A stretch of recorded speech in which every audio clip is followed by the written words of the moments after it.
Hey everyone, welcome back to the Nature Patch. Thank you so much for joining in on another video. My name is Robin and today I wanted to do a little video showing you how I am doing my soil investments. So the main thing I've learned whilst gardening I've been gardening kind of my whole life, but lately I've been doing it on a larger scale. And the main thing I've learned is the importance of soil. So the soil is the home of a plant, basically. It's where they get all of their nutrients, their water, it's their security from pests and bugs. So if the soil can provide all of that for your plant, you're going to have great results with your plants. Something I have learnt, and most people in Australia have this problem, is our soil is generally pretty poor unless you live in highly productive areas, which in that case a lot of those areas are already taken up by large-scale agriculture. So where I live we have pretty clay soils with the only way to describe it is mini boulders within the soil. So my soil health is pretty poor at the moment. Not a lot of diversity grows here. It's mainly open woodland eucalypt forests. It's not really meant for growing fruits and vegetables, let's be honest. So the one way I have been trying to increase my soil is really investing in the health of my soil. So today I'm going to be showing you two ways on how I am investing in my soil. The first, I kind of speak about it a lot, but it's because I'm really interested in it, and that is compost.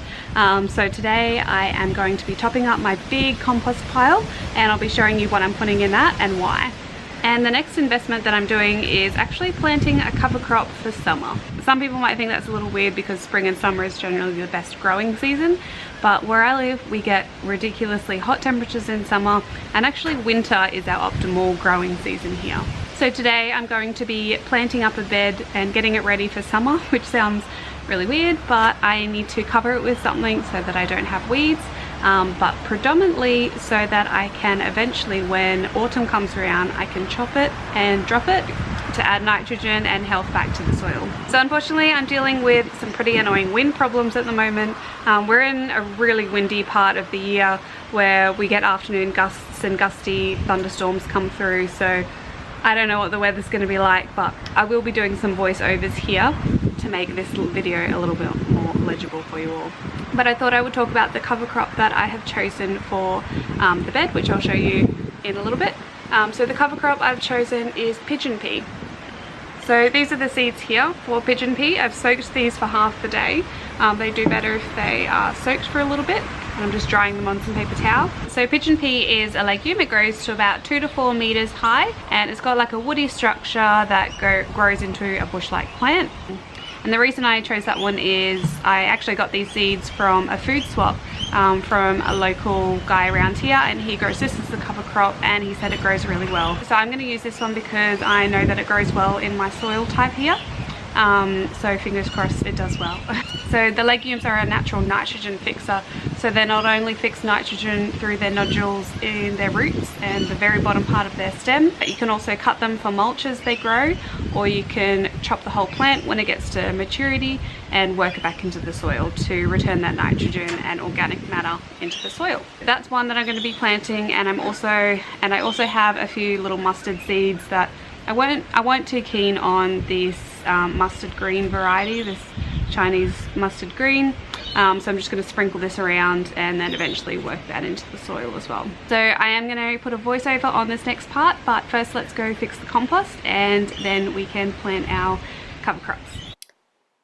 Okay, so I'm going to do a little bit of a voiceover here just because the wind was ridiculously loud today, but I'm just going to show you how I am topping up my big open compost pile. So this is the compost pile that I have next to my main veggie patch, and it's basically where I put all of my garden scraps. So it's a really good idea to have just a compost bin that's really close to your garden, and then I have a separate compost that I have close to my kitchen that I put a lot of my food scraps in.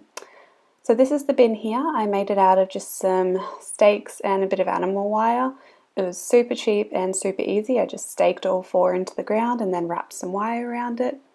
And I even curled the side so that I could have a little door so that I could open up the pile. So this kind of pile is really good because it allows for really good air circulation while also keeping everything in one place and held together.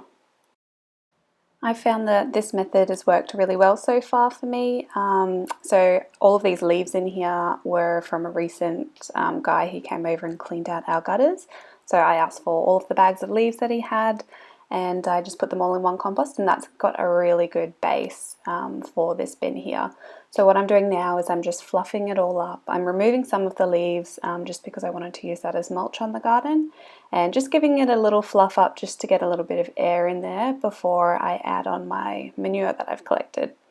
And I just wanted to show you, this is at the bottom of the pile. It's starting to already decompose and form some really nice compost that's basically ready to use, all of the stuff on the very bottom, but I'm not going to use it yet. I'm just going to keep adding to it and use it probably in about 6 months or so.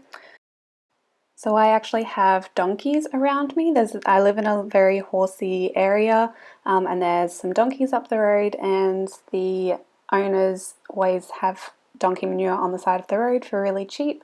So usually sometimes on my way home from work I will collect some of these bags. They're $2 each, but it's really good stuff. So some of it you can see is already a little bit dry and decomposed. Other stuff is really wet and got a mixture of straw in it, so it's already got that kind of nitrogen to carbon ratio within it. So once I've added all of that on top, I'm just adding a little bit more green material. I just had a lot of grass around and some weeds, so I just wanted to cover all of that manure on there because that's primarily what I want to decompose. And then I'm covering up the whole lot again, and this will allow for everything underneath what's covered to decompose. So I'll gradually keep adding to this for the next month or so, and once it's full, I'll just let it sit. So now I'll take you into the main garden area, and this bed here that I'm showing you now is where I'm going to be planting my summer crops. So I tried some garlic and it basically was an epic fail, but it did still sprout, and I will be using the green part of the garlic for some garlic pesto. But for now I'm just going to take everything out except leaving some of the dwarf kale in there that's doing well, and this other kale just wasn't happy with the heat, so I decided to take that out as well. So now I'm going to be planting my pigeon pea seeds.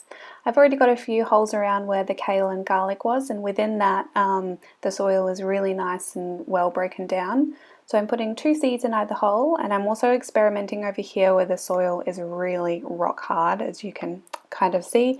I'm going to be putting some seeds in the ground and see how well they do, because this is the area of the garden that really needs assistance with putting some life back into the soil, because as you can see at the moment it's really got nothing to it. So I'm going to be covering that with mulch, and fingers crossed it works out okay.